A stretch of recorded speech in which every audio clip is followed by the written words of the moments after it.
to Manila and ran as a shuttle between the Philippines and the Chinese mainland, flying to Macau and then on to Hong Kong. And in fact, it was renamed at that time Hong Kong Clipper.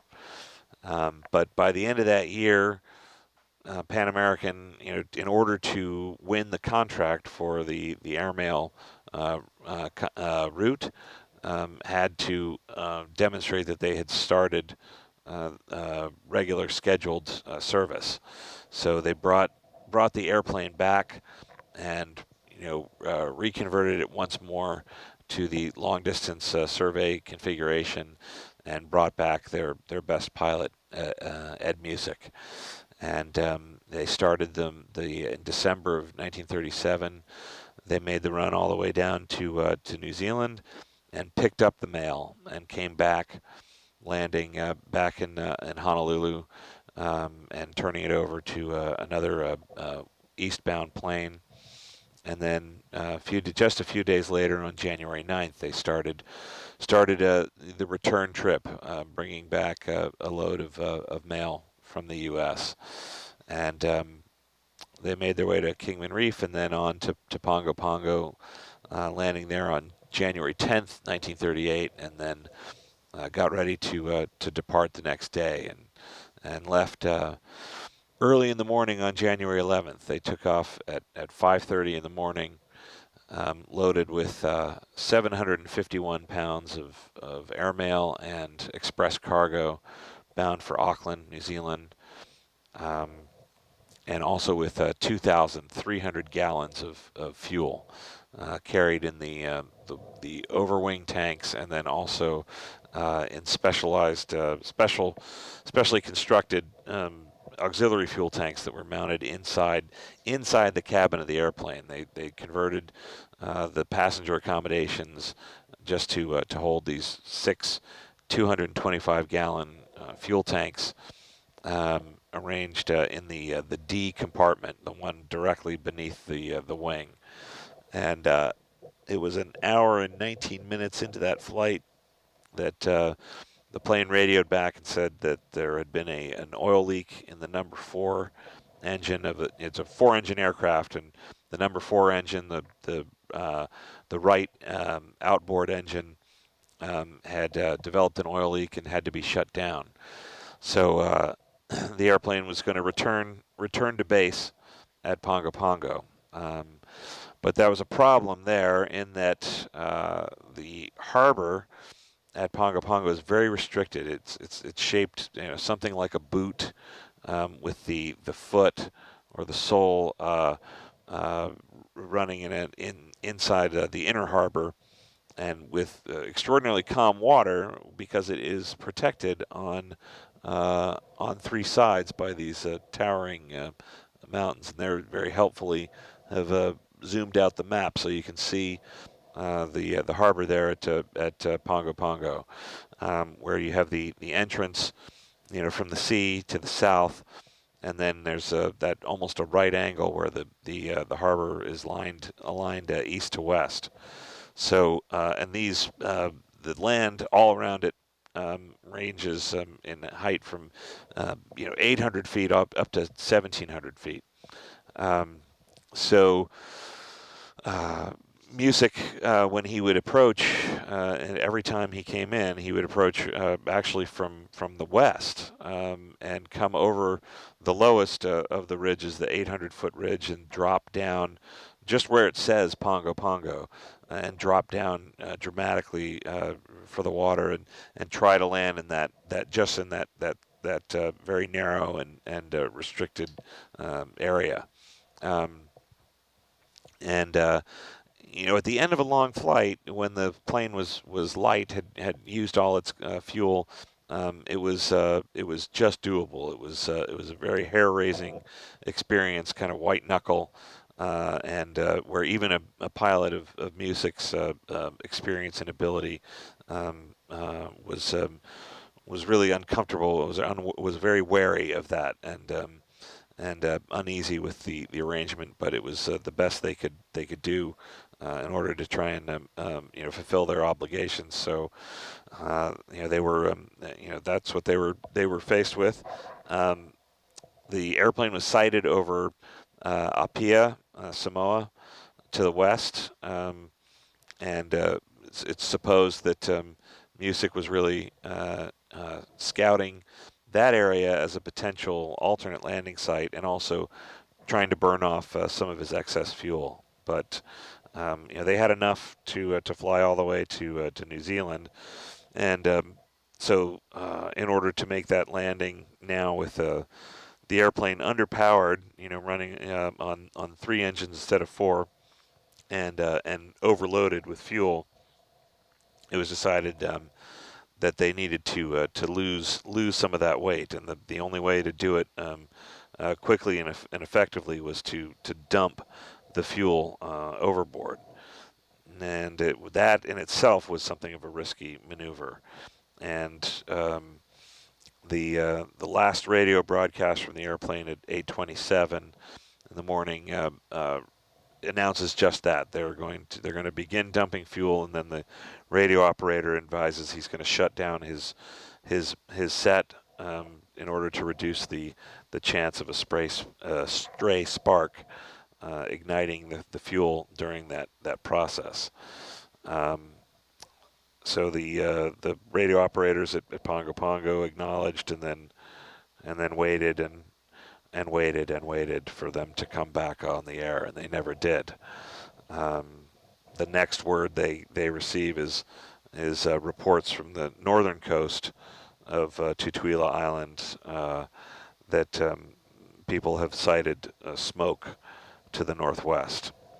So there was a Navy seaplane tender stationed there with a Grumman J2F Duck scout plane assigned to it, float plane, and Lieutenant Williamson, who was actually the pilot and also the captain of the Avocet, got airborne just within a few hours of the loss of communication from Samoan Clipper, and flew off to the northwest and very quickly sighted an oil slick drifting on the surface of the water.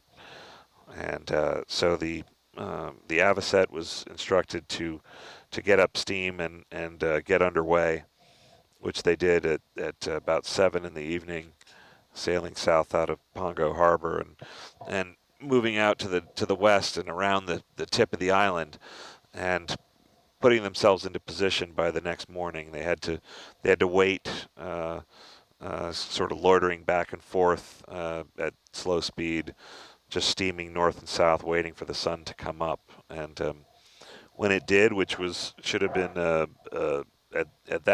at this point in the world on that day, the sun rose at 6:04, and at 6:06 the ship's log records that they have sighted the oil slick and have begun the search for Samoan Clipper. And only 31 minutes after that, they see floating debris in the water, and the ship's boat is launched and comes back with small charred items that are definitively proven to be from Samoan Clipper. Pieces of the flooring and partitioning board from the compartments, text from the navigational compartment, the navigator's drift target tray with a piece of flooring kind of speared through it, and then the most heartbreaking of all, an officer's jacket with the Pan American wings still pinned to the chest, and it was later determined to be the radio operator Tom Finley's jacket. So the evidence was brought back. The investigators from the Bureau of Air Commerce considered all of what Avocet had learned, and they actually located an eyewitness who had seen the events of that day play out. They determined that the plane had caught fire, and and an explosion had resulted of undetermined origin, during the process of dumping the fuel. The witness reported she was in a boat just outside of Fangasa Bay, which is on the other side of the island on the northern coast of Tutuila from Pongo Pongo, and was making her way to the west to the village of Asu when the airplane flew overhead, trailing some sort of what she thought was smoke, but was later determined to be the fuel streaming from both the wings, and because she could actually smell gasoline in the air after it had passed over. And then the plane continued on to in the direction of Apia, or to the west, and then made a wide turn out to sea, moving away from her to the north, and then she saw it dive very quickly for the ocean, and was just above the surface of the water, in what she thought was the landing, when there was a flash and a sound of an explosion, and a great deal of smoke, and the wings of the plane floating at the surface for about another 5 minutes before disappearing from sight.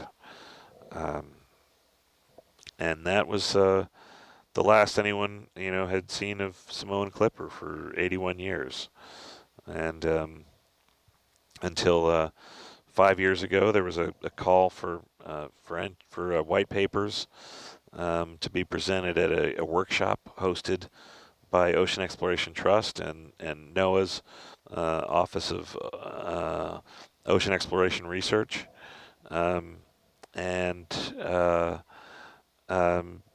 where they were looking for targets for possible future exploration in the Eastern Pacific, knowing that NOAA's ship of exploration, Okeanos Explorer, would be operating in the area, and of course that exploration vessel Nautilus would also be based in the Eastern Pacific for the next probably 5 to 10 years. And I was invited by Dr. James Delgado, who is at the time was the Director of Maritime Heritage for NOAA's Office of National Marine Sanctuaries, and he very kindly invited me to join him in proposing some possible archaeological targets, and which we did, a number of them, some that Nautilus has actually already investigated, the wreck of the USS Independence, the Macon, and a few others that are still waiting for their turn. But I took the lead on one in particular. I had focused on Samoan Clipper. I'd actually, until he suggested it, had not really known all that much about it. I'm embarrassed to say.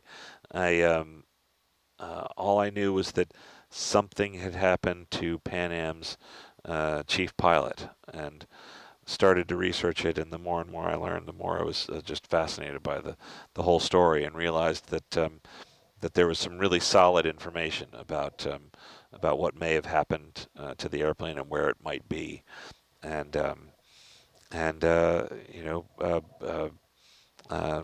co-authored a white paper with Jim and with Lonnie Shore, who is actually also here on Nautilus with us, working the 12 to 4 watch, and she did a lot of the original research, tracking down the Bureau of Air Commerce report, the deck logs, the Avocet, and we got a lot of other help too.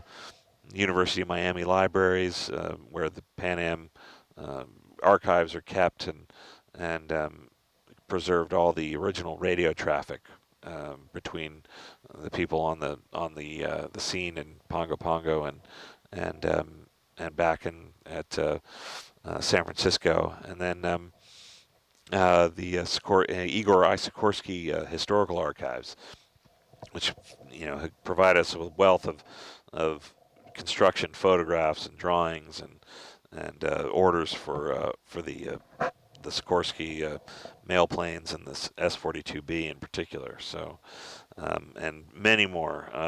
Author John Krupnick and John Hill and the people at the Pan Am Historical Foundation and Pan Am Museum Foundation. And it's been a real team effort, and it was really gratifying when we had decided after that first initial workshop. This was designated a target of high priority for exploration, and so at Air-Sea Heritage Foundation we determined to make this officially a project of our group, and wanted to find a way to move forward on it, and fittingly it was when we learned that EV Nautilus would be in this part of the world, actually coming to Pongo Pongo, that we knew this was the time to act, and that the most fitting partners for that, of course, were Ocean Exploration Trust. It had come completely full circle that we had started this together, and are working on it now in the field just a few miles off the shore of Tutuila, with the Argus array being towed behind us, with a side scan sonar scanning the depths about 3,207 meters down below, searching for the remains of Samoan Clipper.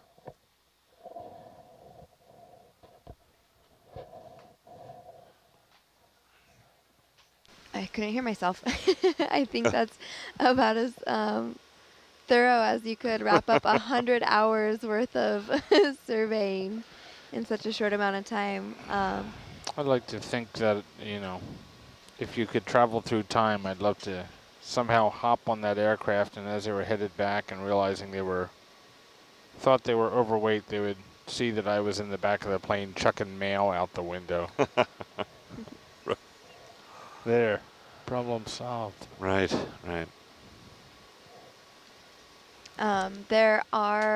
There's a ton more information as well at nautiluslive.org. A few blog posts sort of going into a little bit more details, as Russ mentioned, and then of course providing photos and some newspaper clippings from the time. Also, if you scroll down to the bottom of that blog post, there are links to Pan American Historical Foundation, which Russ has been updating with sort of expedition updates as we go along. And then, of course, you can find more photos of Ed Musick, of the Samoan Clipper, and of those newspaper clippings as well. So really, there's a wealth of information available now, just because of the hard work that this team has put into sort of preserving and collecting all of those archives and documents. The research. And yeah, the overwhelming amount of research and time and effort. And it shows, because it's all available for us now, and it wasn't necessarily as readily available 5 years ago. Yeah, I mean, that's an interesting point, because Lonnie, when I first asked her to assist, she's an aviation historian and an author and a explorer, and also just happens to live really close to the National Archives, and I asked her if she'd be willing to help out, which of course she did happily, but she chased that accident report through 3 or 4 or 5 different archives before finding a copy at the Smithsonian National Air and Space Museum.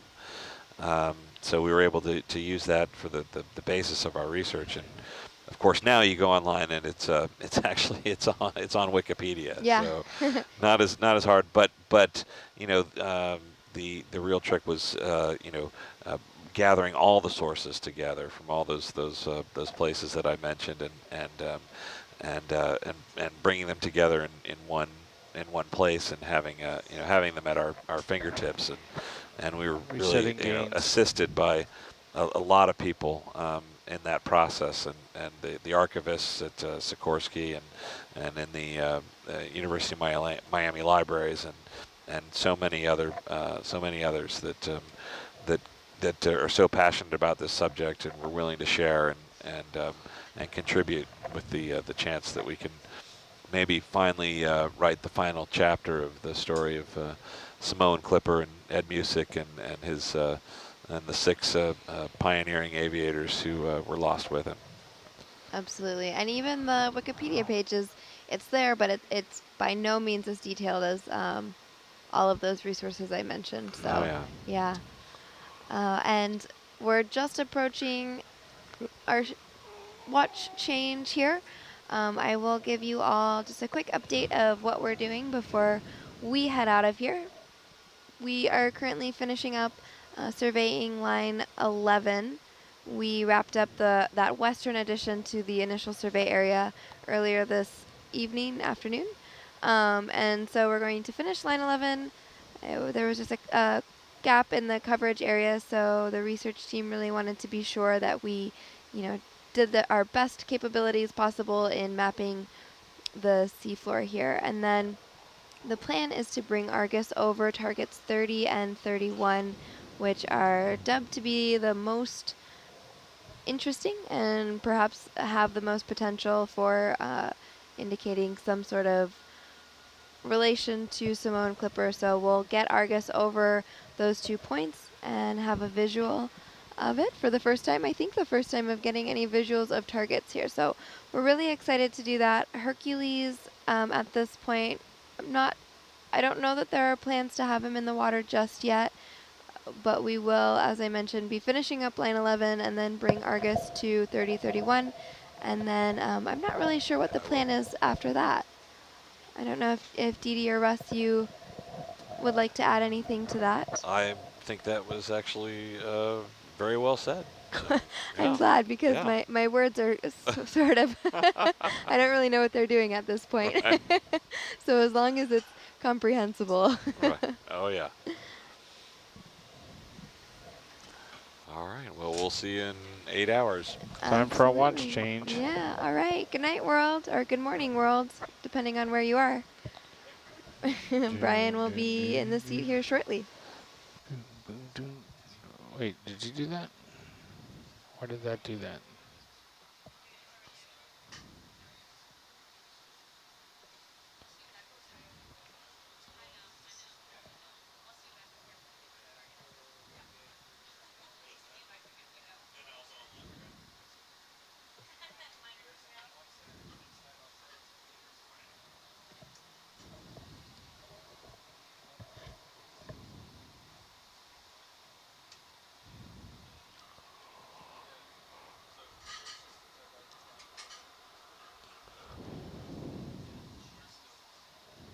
Bad time for a handoff, huh?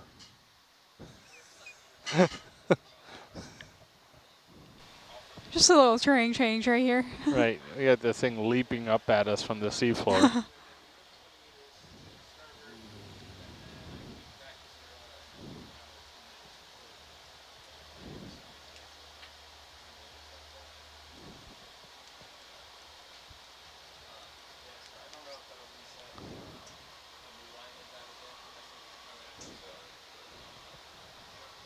Man, next watch is slacking. Yeah, cutting it tight.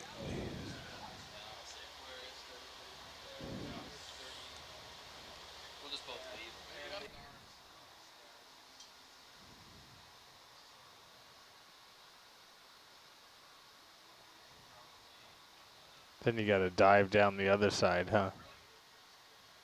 You have to catch up.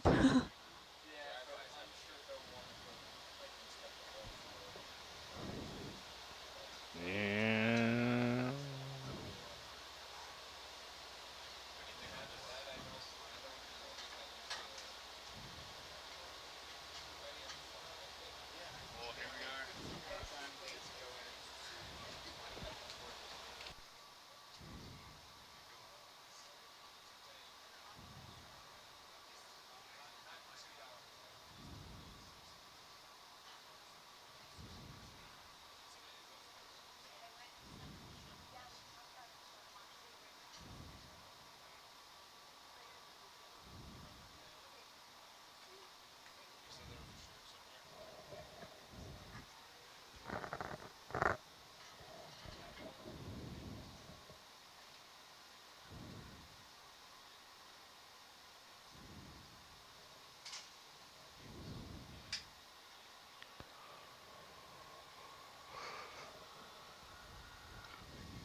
Good morning. Hello. Or night. Good night. Nicked. Night. Guten morning. Morgan. Morning. Back row checking in. So if I'm going to butcher it, I'm going to butcher it. Oh, isn't Yeah. Suna back there? Let's go all in. Is Suna on our watch, or was she on the last watch? She's the last one. Last watch. Shoot. I am speaking German to nobody who speaks German. I know that was good morning in German, but I couldn't have a conversation with you in German. And she's gone.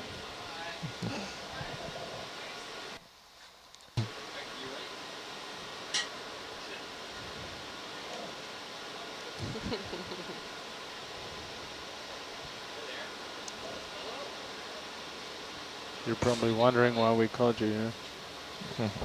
But Suna speaks Turkish. Suna speaks Turkish, English, and German. Oh, One of her parents is from Liechtenstein. Oh, and okay. She holds a Liechtenstein passport. Okay, because Cool. Turkish has two ways to say goodbye. If you're the person leaving, you have one goodbye, and if you're the person saying goodbye to the person who's leaving, it's a different goodbye. Oh. The first one broken down is Allah'a ismarladik if you're leaving, and if you're the person saying goodbye to the person leaving, you say güle güle, like go with happiness. And so, Lonnie, just for some context for you, Russ just gave a exceptionally thorough, full overview of the events of the fateful day in this Samoan clipper. Oh, that's great. Okay. Yeah. So the viewers know. Yep. Just Good, thank just you. got the whole thing. Oh, Shmuel, thank you. Way to make us feel unneeded, Russ.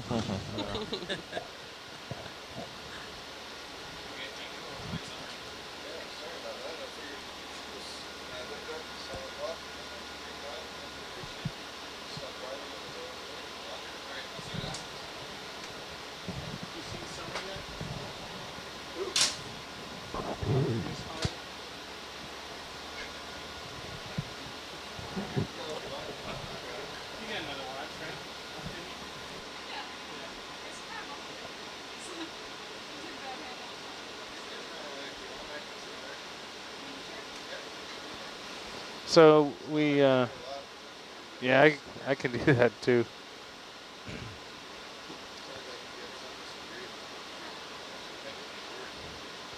She always wanted time in the chair.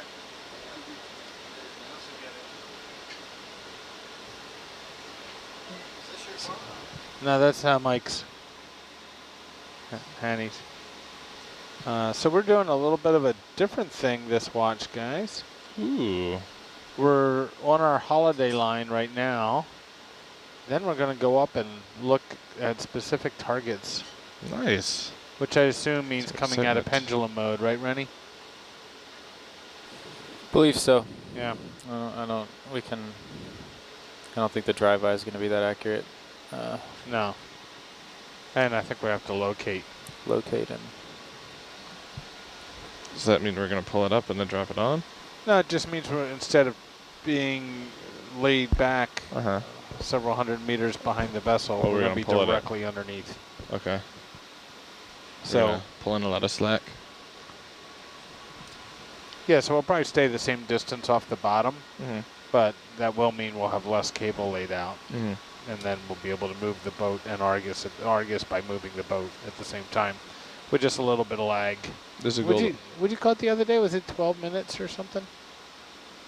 3,000 meters? that wasn't me who measured it. No. I know. this Well, I know drives it's me- 4 minutes for it to start to move. Oh from, yeah, to start, yeah. From nothingness.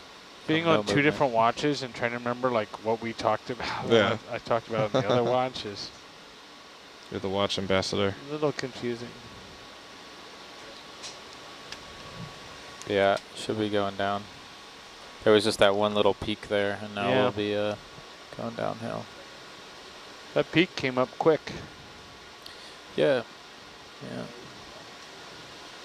Yeah, we're over the bump now, so we're at the front, going this way. So this whole line is the holiday line? Yeah. Oh, we're almost done with it. This is line 11, I think. Yeah, it's notated as 11 gap. Peyton, did you see the mahi-mahi? I did not. Someone told me about it. I figured that something inside of you would have stirred and told you that there were fish close to the vessel. A sixth sense for marine organisms. Right, you just shot up straight in your bunk and hit your head on either the ceiling or the bunk above you. No, I woke up like 10 minutes ago. Yeah. Brian, you said you saw a shark chasing the mahi-mahi? No, I think one of the crew members was saying that there's a shark around the side, but I didn't have time to go investigate. Oh, okay. Mahi-mahi are the only fish I've seen over the side, not on an ROV screen while on the Nautilus. Yeah, haven't seen a lot out there. I'm surprised there aren't dolphins. We're pretty close to the island, though. Yeah. Although we're at the drop-off point.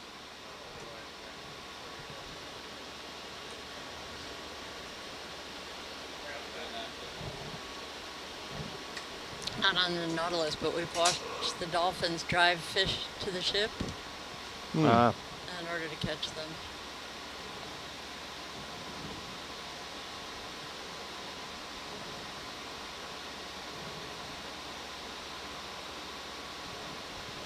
Only organisms I've seen swimming overboard were the mahi-mahi, and then I saw a manta ray in 2015. That was pretty cool. I saw manta ray, only besides doing manta ray specific dives. We were diving at Puako Village End on the big island. And it's a bunch of arches and kind of canyons. And a manta just came cruising on by. It's cool. So cool. Never seen one. Actually, wait, I take that back. That's the second time I'd seen one in the wild during the daytime. Yeah.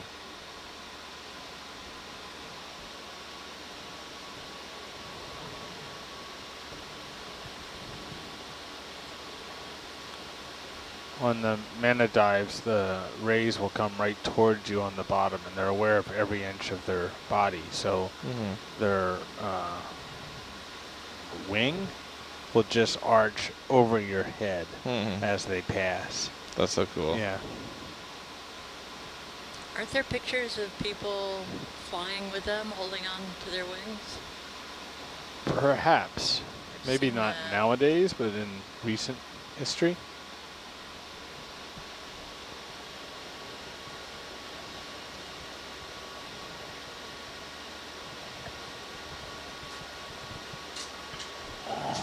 Oh, 30 and 31 aren't too far north from us.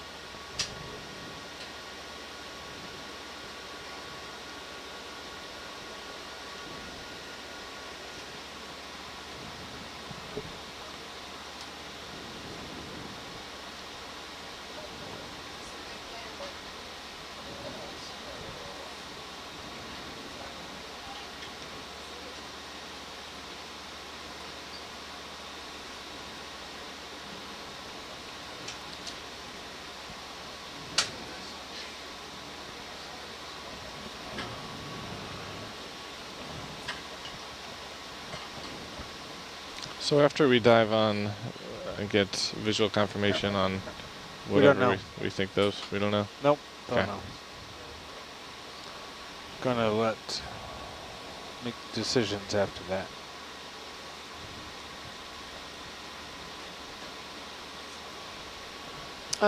We're gonna continue south lines after that. Okay.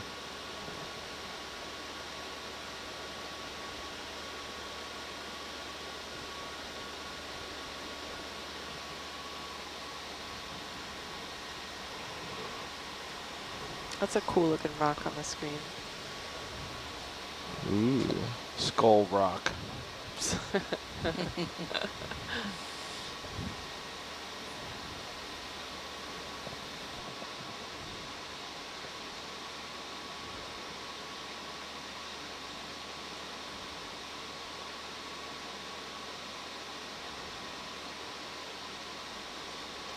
I am certainly not one for big blockbuster movies.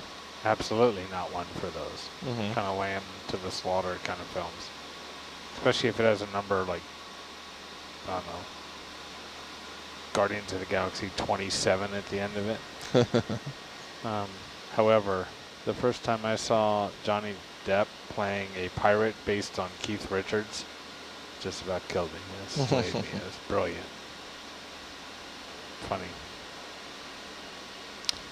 The funniest thing that I've ever seen actually is, and I even forget where I saw it, maybe an outtake or something like that they prepared for those movies. Right. But somebody had sped up the ship, like going to and from. It was, I think it was a clip of the ship going to places, all spliced together, but they had sped it up, like 3 or 4 times, or however many times to make it go really fast, and then they had added like Formula One racing sounds to it. That's so it was good. like, yeah. the ship, and it was just really funny. I just saw a clip where somebody took an episode of, and I don't know it, it's how much I don't watch television. Not Third Rock from the Sun. What's the geeky sitcom? Big Bang Theory? Big Bang Theory. And replaced the laugh track with Tim Allen grunting. It's pretty good.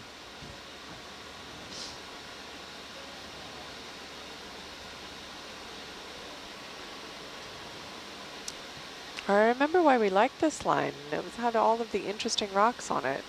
Yeah, that's a weird looking shape. Yeah. Is that the same as, because that's right near another target, right? 16. Is that 16? It seems a little... That might be 18. Oh, never mind, 16. Yeah, I was wrong. I was looking at the wrong spot.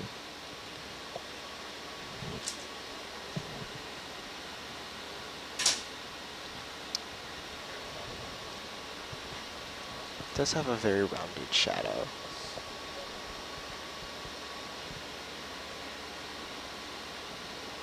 Yeah, that looks like 16. Yeah, we marked it before.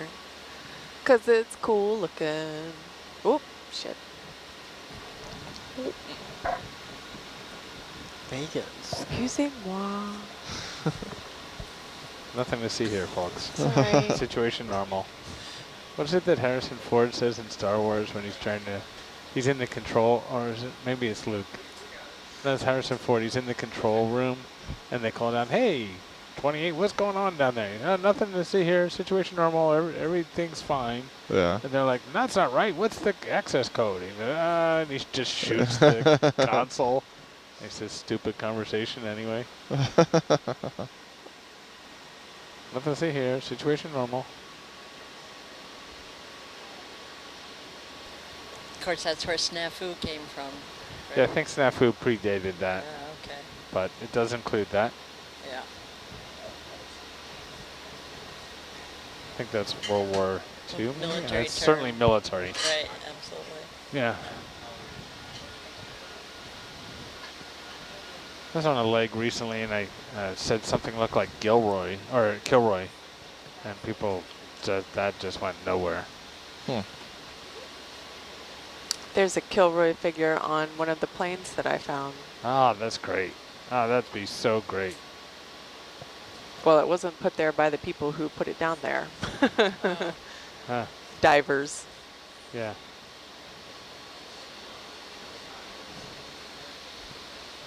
There's a lot of little bright spots on the forward facing. Those fish? No. Coming in. Rock. Oh no, I meant on sonar. Oh. Oh, Where's that? that's a big shape. What? That's a big shape. That was the zoom. Oh, Oh, man. You talking about in the mesotech? Yeah. Yeah, in the mezzo. Yeah, I'll give you another one. There you go. That's awesome. There we go. Better?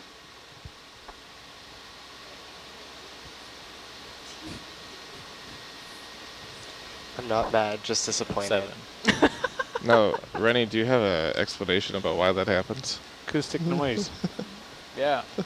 Do you want to hear me say it? Because Ed could say it in just a second like any normal human being, but apparently I'll go on about it. Right.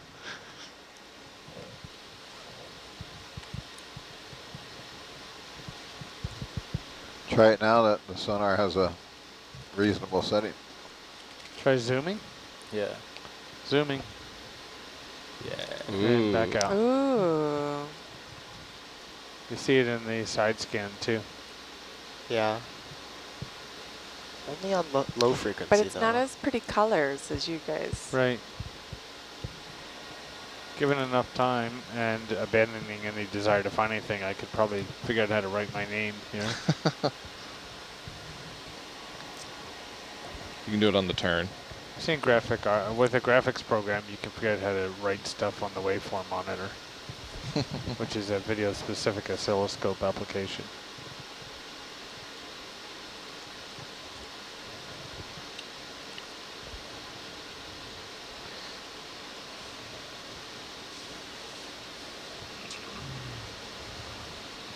It's getting chilly.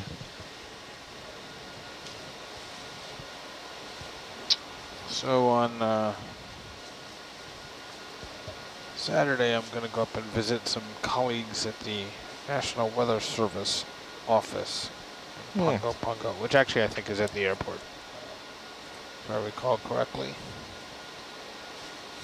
The airport we came in on? No, the international airport. I was like, I did not see an office at that airport. Or much. Does anyone know where the old Pan Am station is? Did someone say it's Yeah. now a hotel? Yep, a hotel and a bar. Oh, is that the bar that people frequent, the Barefoot? No, it was No, it was a different one with a pool table. Seemed like it was basically an expat place. I don't think there's any locals in there. I kind of like to see where the Pan Am station was. Yeah, it's if you go. It wasn't too far of a walk. If you go out of the gate, make a right-hand turn, it's probably 1.5 kilometers. Okay. Yeah, on the left-hand side, it's kind of a very light aqua blue building right up against the road. Okay. And I think somebody in the forgot the facility name. was saying that's what it was. So anecdotal information, not like they have a plaque outside. But certainly believable. So is it on the water? No, no, it's on that main street. It's across from the water, but left side of the harbor, across from the water, yeah. Okay. So Proximity you certainly to- could have had a dock or a pier or tie-up point outside on the water on the other side of the street. And it's down past McDonald's, which I'm sure was not the way it was described in 1938. Right. it's Sadie or something? I don't remember. What? Starts with an S. The name of the place. I have a picture of it, but I Yeah, can't it make was out the Sadie's. sign. Sadie's? Yep. If we're talking about the same place. Yeah. There's multiple Sadies in town though.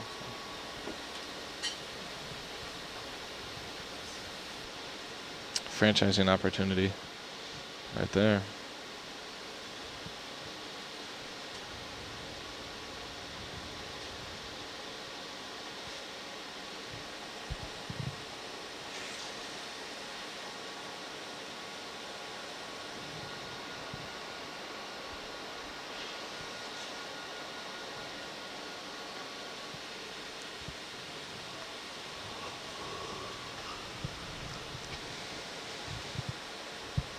So when we go over 3031, are we just trying to find...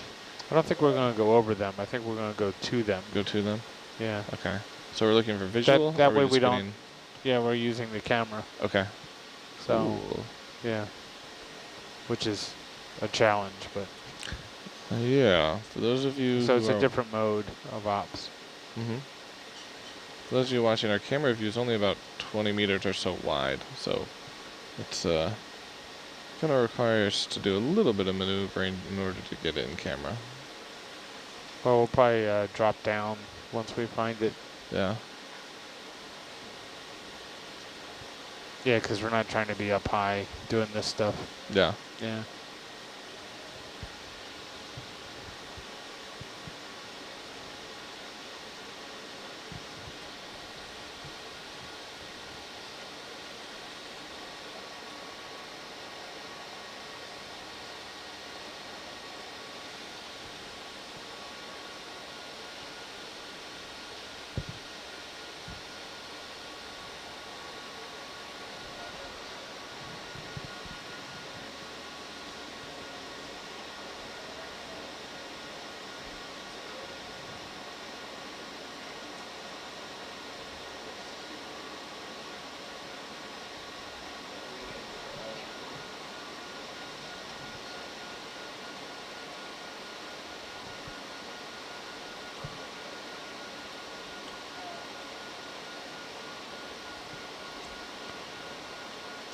Alright.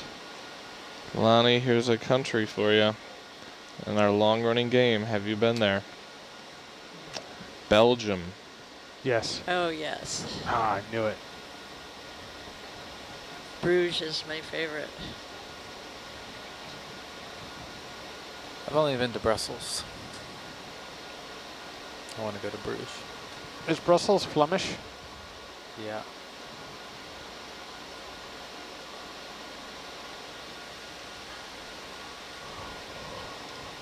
Based on this conversation, I need to do a lot more traveling. Save up those airplane miles.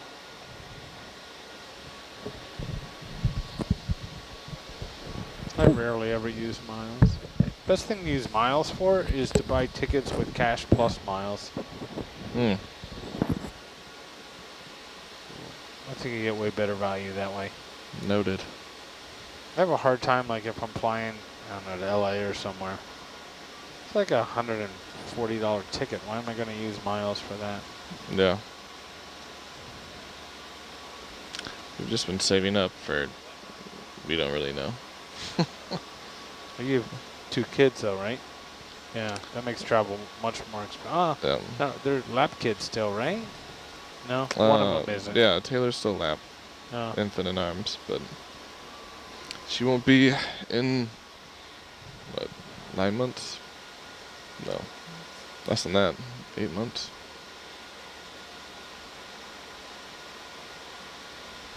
It was a bummer when Autumn was old enough. She needed her own seat. Yeah. She just wanted to be held, and she was still right. so tiny anyways. There's a gentleman on YouTube who does travel tips, and he travels with his family, his young children. And it's called Walter's World, I think. Walter's World. And fantastic tips, especially if you're traveling with kids or trying to figure out affordable ways to get to Europe or something. Yeah, I'll have to check it out. Yeah. I have a travel tip. If you travel Southwest, and you can accumulate points with a Southwest credit card without even traveling, you then get a companion pass for the entire year. So, for instance, wherever my husband wants to go that Southwest goes, I go for free. Oh, right. And you don't pay for luggage, so it's great. Yeah. I think with the Delta card, I just get the first check bag free. But we bring so many bags, but thankfully, like car seats and strollers, like you don't have to. They don't, yeah. Gotta be a way to build a suitcase that looks like a car seat so it travels for free. Oh, smart man. I hear a Kickstarter. Yeah. Coming on. A car seat thermos flask. We have to bring the pack and play. And that counts as a bag though still. Oh yeah. That does? Those things are handy though. They are. Yeah, you don't want to be without one of those. No, for sure. Is anyone interested in hearing the statement issued by Pan Am? Absolutely. If you're going to read it, absolutely. Okay, thank you. As we all know, we're looking for the wreck of the Samoan Clipper, but we're regarding it with great respect because it's also the final resting place for 7 men. So following this grave tragedy, Chief of Pan Am Juan Tripp issued the following statement, which could be labeled entirely blameless. Quote, I feel that Captain Music and his flight crew were entirely blameless. Radio reports from the Samoan Clipper prove that on the flight, as on all his previous flights, he carefully followed the most conservative technique possible. Needless to say, everyone connected with Pan American Airways is grieved beyond expression at his untimely fate. Captain Music had a splendid crew. It is an irreparable blow to our company and will be a distinct loss to American aviation. End of quote. Oh, it's a good statement. That was a really good statement. So that was probably the first statement they had to make because the media probably did all the announcements ahead of that, I'm assuming. Oh, the media was a flurry of conflicting reports and sensationalism. And yeah. So I'm sure he had to put it out. But the first communication had been to the station that they would not publicize that they were going to have a period of 5 minutes of silence, if practicable, if they could do it. But that would be for the people who had the privilege and honor to know Music and his crew. Huh. So the radio transmissions from the aircraft, were they received at the Pan Am office, or was just there a general radio office in Pongo Pongo? Oh, I think they were received at the Pan Am office. Conley in the office. I think they were directed. So they would have had antenna and receiving facilities at the office. Yeah, because the plane was transmitting on 2 frequencies. Right.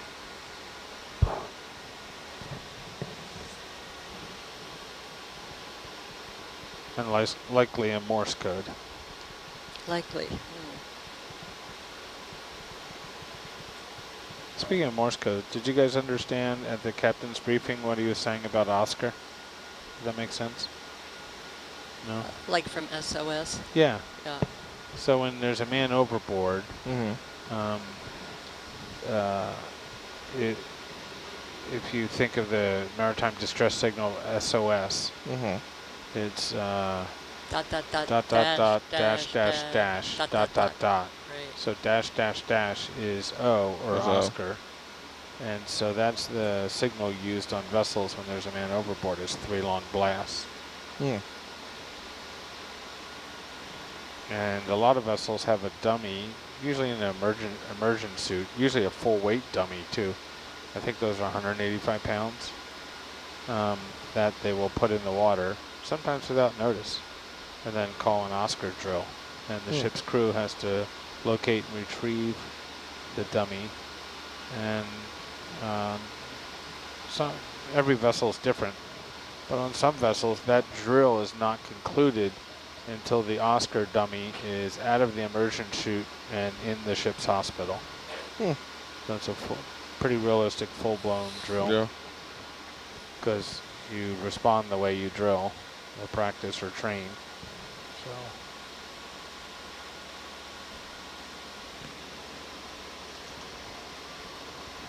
And it's amazingly difficult to find things at sea.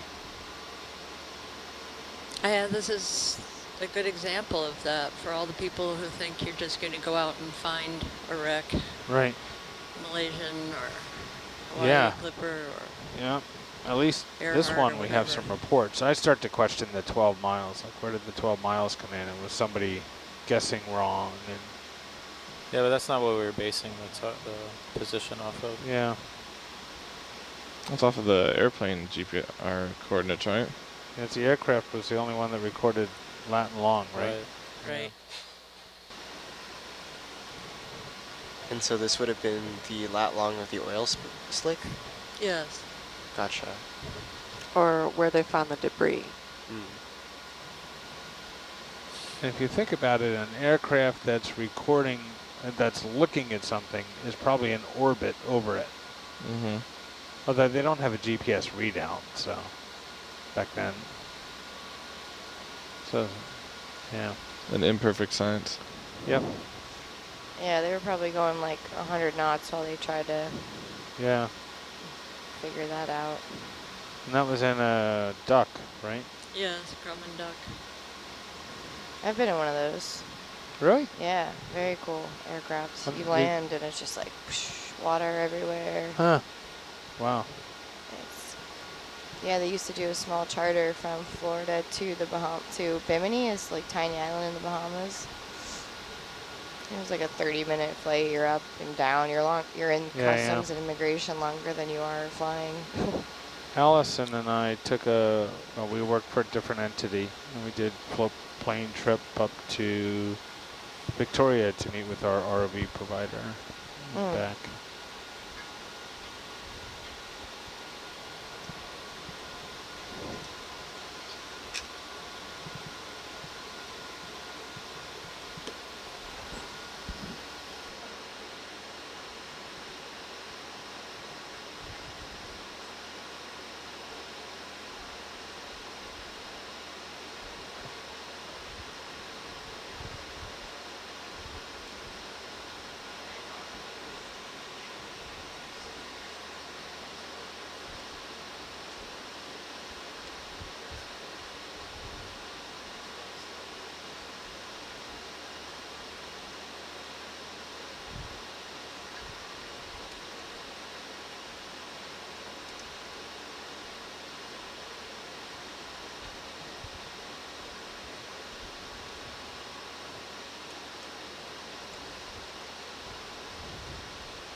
So, for those of you watching, we are going over one of our holiday lines, or the holiday line right now.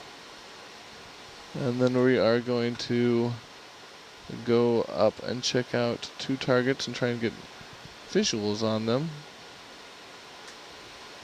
And then continue our expanded south area, southern search lines.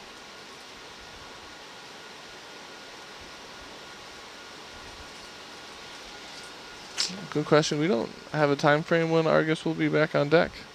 We're going to continue ops until science tells us not to. By 3 a.m. no later than 3 a.m. on Saturday, I think. Yes. Could be 4 if we're involved in something else. But we got to be moving at 4. We have a pilot appointment at 8.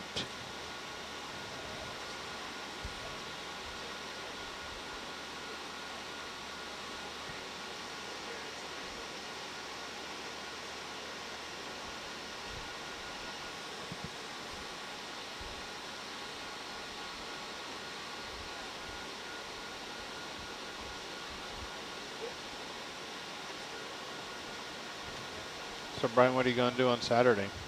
I don't know.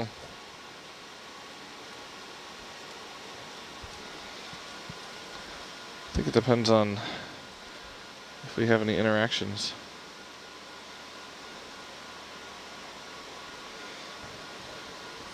I don't know how many places are. If you can get an Uber out of here. You can usually, in an area like this, rent a taxi for a period of time. Huh. So you hire a taxi driver to, hey, I want to go around the island and visit this and this, and then I need an hour at this beach, and then come back. What do you think that would cost? Really? And you book all that, yeah. Instead of having to get a ride there and then figure out how to get them back. Yeah. Just book them for a period of time. I think you just answered my question about what I might be doing.